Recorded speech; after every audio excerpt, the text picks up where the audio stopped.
வணக்கம் மக்களே, நான் தான் உங்கள் சத்யா. சிவகாமி சபதம் வரலாறை தொடர்ந்து கேட்க நம்ம அட்டென்ஷன் ப்ளீஸை ஃபாலோ பண்ணிக்கோங்க. இப்போ நம்ம கதைக்குள்ளே போகலாம். போன அத்தியாயத்தில் கல்கி பரஞ்சோதியோட வரலாற்றை சொன்னார்.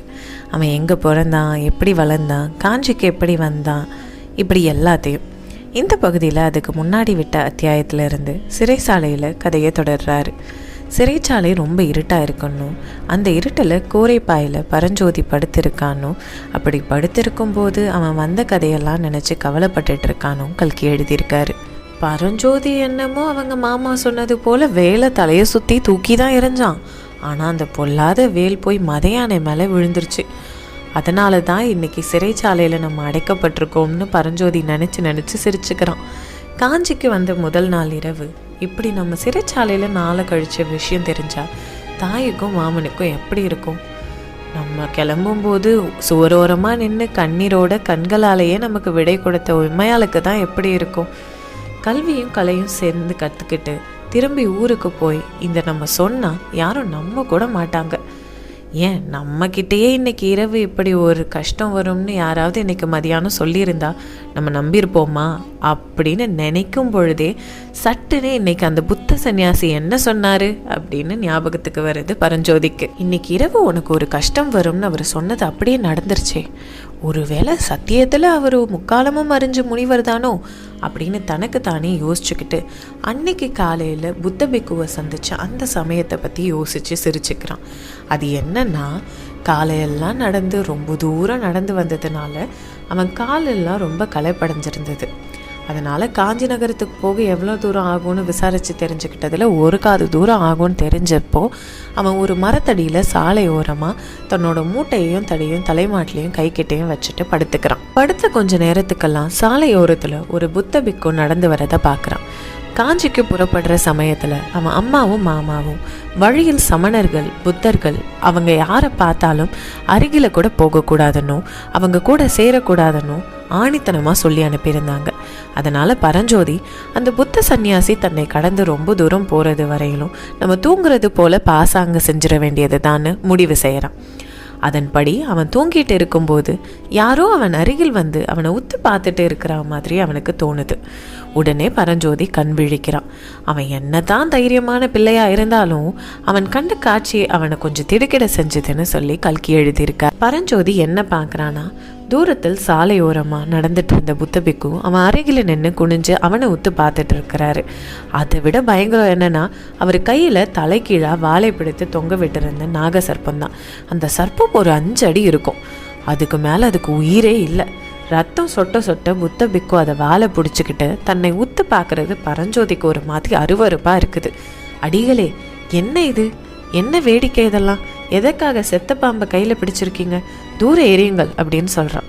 குழந்தை, இது மாதிரி காட்டு பிரதேசத்தில் இப்படி தனியாக உறங்கலாமா? இந்நேரத்துக்கு இந்த நாகப்பாம்பு உன்னை தீண்டி இருக்கும். நல்ல வேலையா நான் இங்கே வந்து இதை அடித்தேன்னு நீ பிழைத்தாய் அப்படின்னு புத்த பிக்கு சொல்ல, இதை கேட்டு முகத்தில் இயல்பாக தோன்றின புன்னகையை பரஞ்சோதி அடக்கிட்டு, அப்படியா சாமி, நான் என் தாய்க்கு ஒரே பிள்ளை. என்னை நீங்கள் காப்பாற்றினதுக்கு என் தாயார் உங்களுக்கு மிகவும் நன்றி செலுத்துவாள்னு சொல்கிறான் பரஞ்சோதி. அப்புறம் உங்கள் திருநாமம் என்ன சாமி? என்னைக்காவது ஒரு நாள் என் தாயார்கிட்ட உங்களை பற்றி சொல்ல நேர்ந்தால் அப்படின்னு சொல்லிக்கிட்டு இருக்கும்போதே புத்த பிக்கு குறுக்கிட்டு நாகநந்தி அடிகள்னு தன்னோட பேரை சொல்லிட்டு, நீ எந்த இடத்துக்கு போகிற தம்பின்னு கேட்க, நான் காஞ்சிக்கு போகிறேன் அவன் சொல்ல, நல்லதா போச்சு, வழித்துணை கிடைச்சது, வா போகலாம், நானும் அங்கே தான் போகிறேன்னு சொல்லிட்டு 2 பேரும் ஒன்றா நடக்க தொடங்குறாங்க. இந்த சம்பவத்தை நினச்சி தான் பரஞ்சோதி தனக்கு தானே சிரிச்சுக்கிறான். அந்த 2 சிறையில் கோரைப்பாயில் படுத்துக்கிட்டு அந்த புத்த பிக்குக்கு நாகநந்தின்னு பேர் வச்சது எவ்வளோ பொருத்தமாக இருக்குது. அவர் முகத்தை பார்த்தாலே நாகப்பாம்பு ஞாபகம் தான் வருது அப்படின்னு நினச்சிக்கிட்டே அவன் இன்னொரு விஷயத்தையும் சிந்திக்கிறான். அந்த நாகநந்தி அடிகள் நிஜமாவே வருங்காலத்தை ஞான திருஷ்டியில் பார்த்து தான் சொன்னாரா, இல்லை குருட்டாம்போக்கில் அடிச்சு விட்டாரா? எது எப்படியோ ஜோசியத்தில் முற்பகுதி நடந்துருச்சு. நம்ம கஷ்டத்தில் சிக்கிட்டோம். புத்த பகவான் அருளால் தப்பிடுவோன்னு சொன்னாரே, அது நடக்குமா? நடந்து தான் ஆகணும். புத்தர் அருள் இல்லைனாலும் பரவாயில்ல, சிவபெருமான் அருளால் நம்ம கஷ்டம் நீங்கினா போதும்னு நினச்சிக்கிறான் பரஞ்சோதி. தன்னுடைய கஷ்டம் உடனே நீங்கினாலும் சரி, கொஞ்சம் காலம் கழித்து நீங்கினாலும் சரி, நிறைவேறினா போதும்னு தோணுது. உண்மையை சொல்லணுன்னா அவன் நிலையை பற்றி அவனுக்கு பெரிய கவலையெல்லாம் எதுவும் இல்லை. ஏதோ தவறுதலால் அவனை சிறைப்பிடிச்சிருக்காங்கன்னு உண்மை தெரியும் போது அவனை விடுதலை செஞ்சிருவாங்கன்னு அவனுக்கு தெரிஞ்சுதான் இருக்குது. இதையெல்லாம் யோசிச்ச பரஞ்சோதி பேசாமல் தூங்குவோம், வேற வழி இல்லைன்னு உணர்ந்தான். ஆனால் ஏன் நமக்கு தூக்கம் வர மாட்டேங்குது? ஓ, எல்லாம் இந்த ஒரு சான் வயிறு பண்ணுற வேலை தான். ராத்திரி உணவு எதுவும் சாப்பிடவில்லை அல்லவா, அதனால தான் தூக்கம் பிடிக்கவில்லை. நல்ல காஞ்சி நகரம், வெகு நேரம் பயணப்பட்டு வந்த அதிதிகளை பட்டினி போட்டுக்கொள்ளும் காஞ்சி நகரம். ஆமாம், எந்த நேரத்தில் வரும் வழியில் அந்த திகம்பர ஜெயின முனிவரை பார்த்தோமோ அந்த ராப்பட்டினிக்கார சாமியாரை பார்த்தனால தான் நமக்கு இந்த நிலைமைன்னு புலம்புறான்.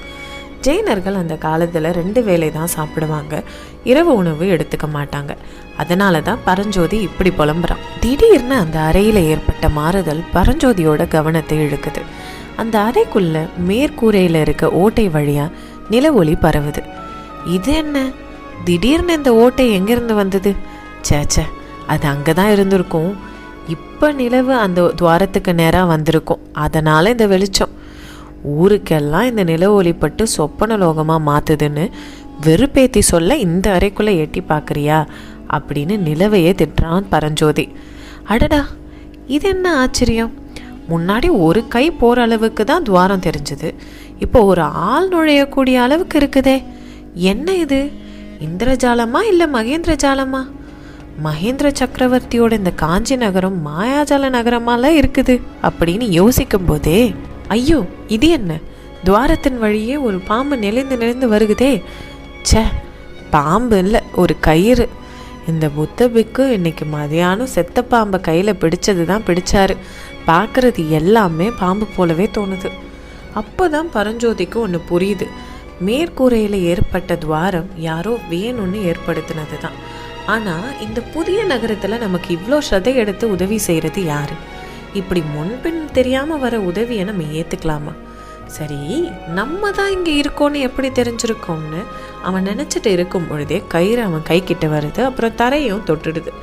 மேலேருந்து யாரோ பரஞ்சோதிக்கு கயிறை இப்படி அப்படி ஆட்டி அதை பிடிச்சு மேலே வரும்படி சமிஞை செய்கிறாங்க. இந்த உதவியை ஏற்றுக்கிட்டா வேற ஏதாவது பிரச்சனை வரக்கூடுமோ அப்படின்னு பரஞ்சோதிக்கு சந்தேகம் இருந்தாலும், யார் தனக்கு இந்த உதவியை செய்கிறாங்கன்ற ஆவல் வேற அவனுக்கு இருக்குது. இன்னொரு பெரிய பிரச்சனை அவன் வயிற்றுல இருக்குது. அது வேற ஒன்றும் இல்லை, அவனோட பசி தான். இந்த காரணங்களால் அவன் அந்த உதவியை ஏற்றுக்க பரஞ்சோதி முடிவு செய்கிறான். கயிறு நல்லா இழுத்து பார்த்து அது தன்னோட பலத்தை தாங்குமான்னு தெரிஞ்சுக்கிட்டதும் மேலே ஏற தொடங்குறான்னு கல்கி இந்த அத்தியாயத்துக்கு தொடரும் போடுறாரு. அடுத்த சிவகாமி சபதத்தில் என்ன நடக்குதுன்னு தெரிஞ்சுக்க நம்ம அட்டென்ஷன் ப்ளீஸை ஃபாலோ பண்ணிக்கோங்க. அடுத்த பகுதியில் நான் உங்களை சந்திக்கிறேன். நான் தான் உங்கள் சத்யா.